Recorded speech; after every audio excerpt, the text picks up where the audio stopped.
If you notice what God did, God didn't just give you dominion.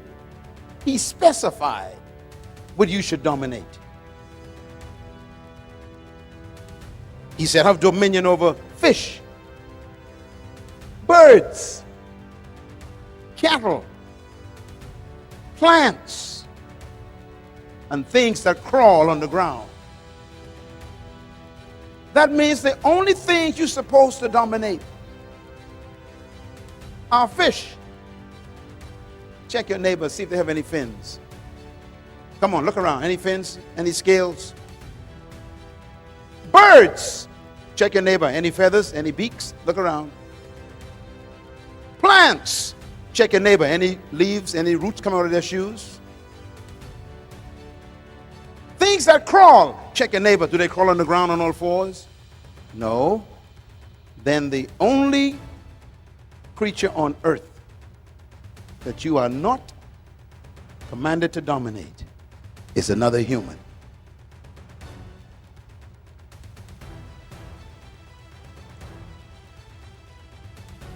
And that is why, in order for slavery to work, they must reduce you from being a human.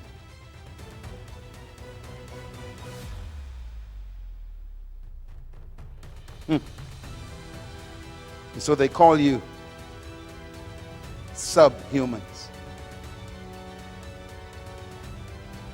Highly developed monkeys,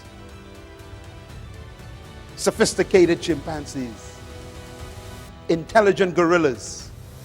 They just don't want to make you a man, a human. Why? If you're a human, they can't dominate you.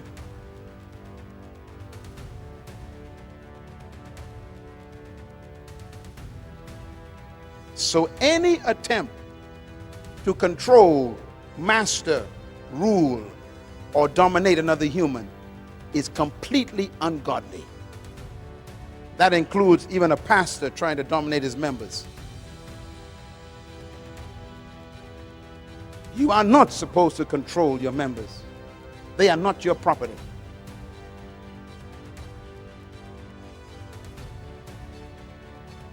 You are not to control and own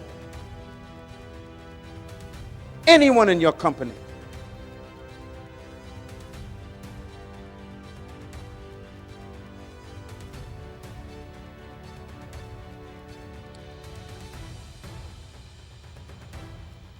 And so Jesus was living in a colony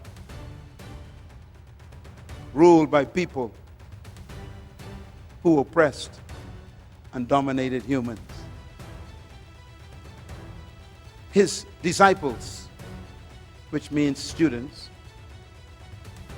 he was trying to change their thinking, just like we're doing today. And one day they were sitting down just like this, and he heard them talking to each other. And they were arguing, which one of us is the greatest? They must have been from Papua New Guinea. Always want to know who's in charge. Fighting over positions.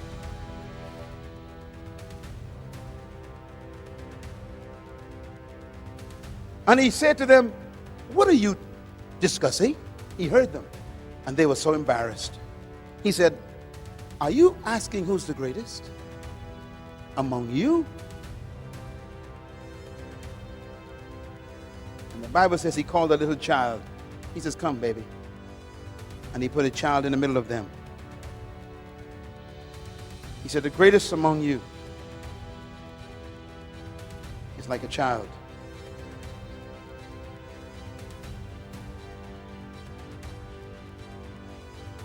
A child never desires power.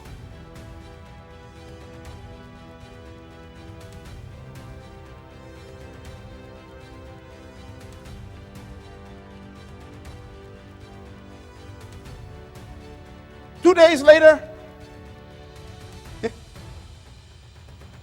he was sitting, having a meal, and two of his disciples came to him again, and they said, Mom, Mom, go and ask him if both of us could become deputy prime ministers when he become king of his kingdom. Forget the other 10. Make sure look out for ourselves, Mom. He listened to a woman.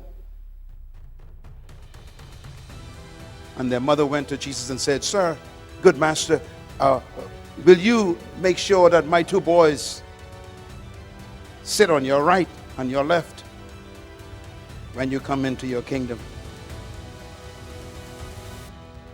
And Jesus was shocked. And he said, Woman, first of all, you don't know what you're asking. You can't ask for leadership positions.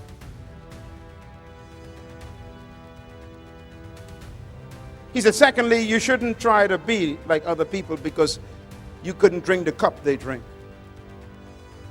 The word cup means price. You couldn't pay the price for their position. Never be jealous of someone because you don't know what it cost them to get where they are. Can you drink the cup they drink? Leaders don't become jealous of other people's positions.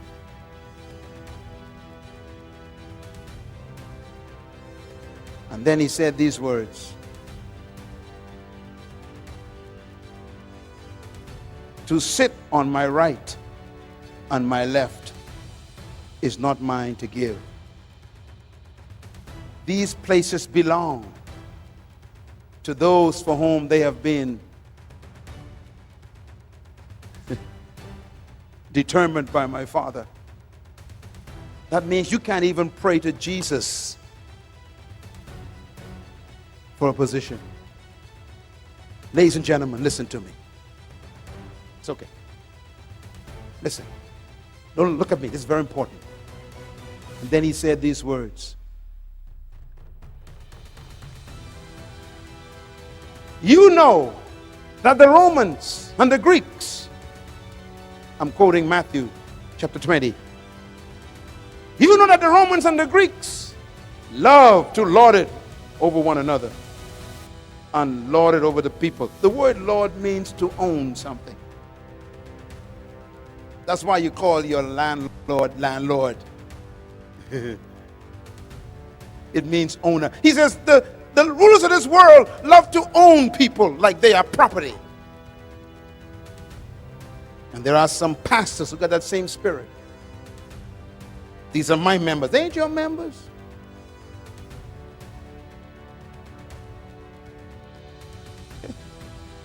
The Apostle Peter says, pastors, do not lord it over God's flock. The same word Jesus used for the Romans. You don't control people. True leaders don't own people. They set people free to become great. He said, do not lord it over people like the Romans do. And then he says these words, it shall not be like that among you. Because in my kingdom, if you want to be a great leader, you must become the servant of everybody.